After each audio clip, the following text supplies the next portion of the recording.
are in the Napa Valley. We are at the Beringer Winery, and we're here together with a winemaker, Mark Beringer, the great-grandson of the founders of Beringer. Being a winemaker, in my book, it's like being an artist. If you were to explain for somebody that's never tasted Beringer wine, what are you seeking for? What are you looking for to create these great wines? Well, I think beyond just being an artist, I think from one day to the next we go from being a farmer to a scientist to an artist, because we have to combine all those different elements. And I started out actually as a musician, and that's what I thought I was going to be doing with my life. I kind of fell back into the wine business, but I always look at a great wine like a great piece of music. And every great piece of music has a wonderful introduction, it builds to the overture, and then you have the finale. And I think a wine should progress across your palate in the same manner.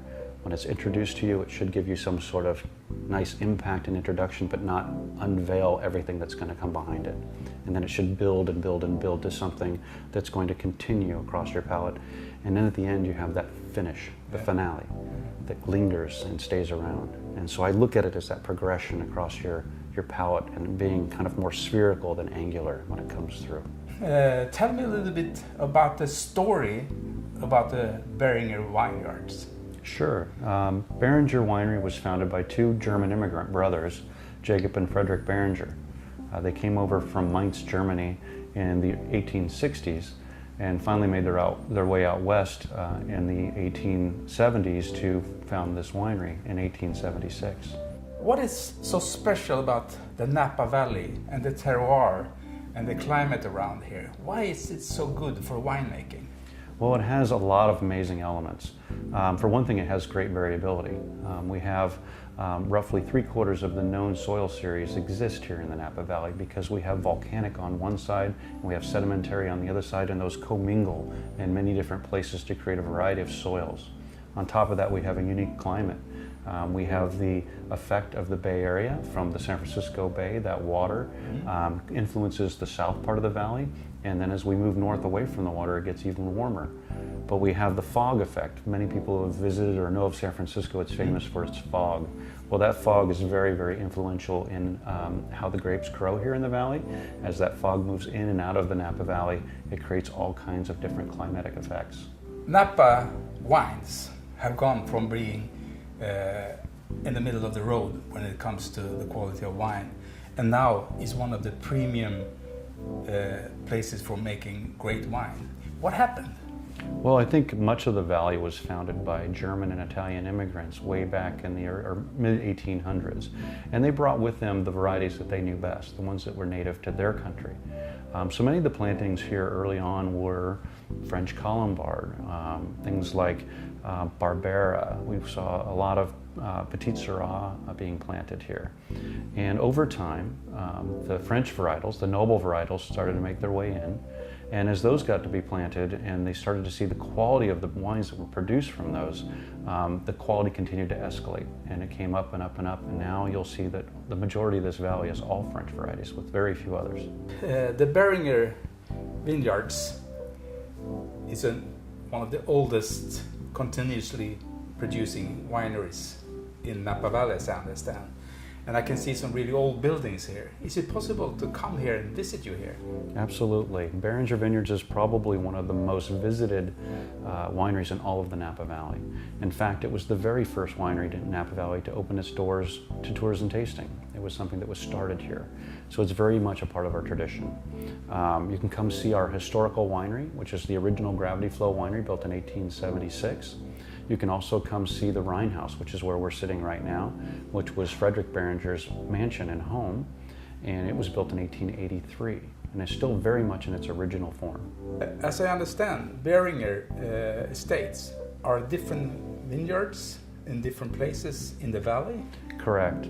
Beringer Vineyards has some of the most beautiful vineyards in all of the Napa Valley. It was one of the reasons I really wanted to come and work here. Besides the fact that it happens to have my family's last name, it's one of the most amazing portfolios of vineyards in all of the Napa Valley. Everything from Howe Mountain, Mount Veeder, Spring Mountain, Diamond Mountain, These beautiful mountain vineyards, as well as the valley floor right here at the winery site, and the famous Chabot vineyard, which is shown here in the valley floor as well. We have some exciting wines here on the table. Can you tell me about what is it? So first off, we have our Private Reserve Chardonnay. The Beringer Private Reserve Chardonnay is quite famous because it's one of the few white wines to ever receive the #1 wine in the world from the Wine Spectator magazine. It comes from our Gamble Ranch, which is actually a rather warm climate for Chardonnay.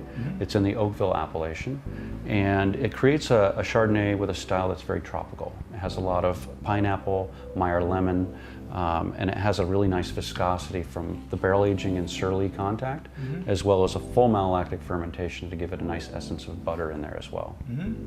Next, we're going to have the Knights Valley Reserve. Many of our customers know of Knights Valley. Beringer somewhat made that area famous.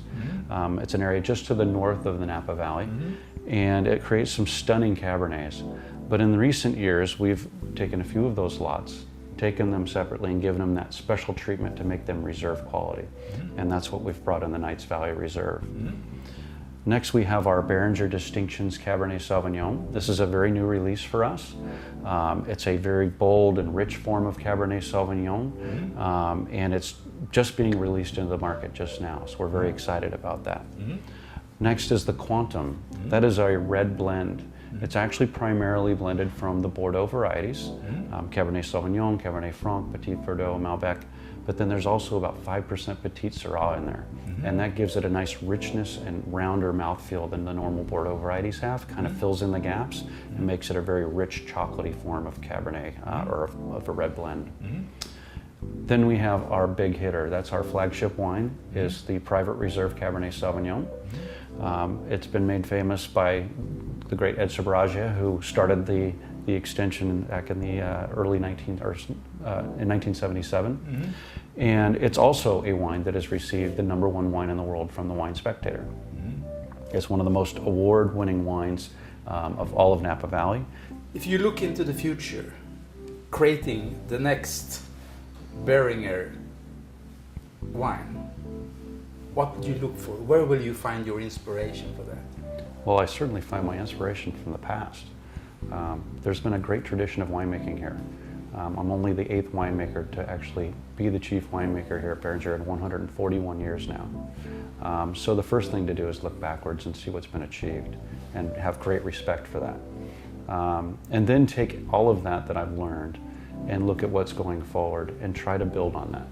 It's evolutionary. It's not going to be some, outstanding major move. It's about small steps and evolution and trying to keep taking things further and further, because there's so much success here. We have to respect that.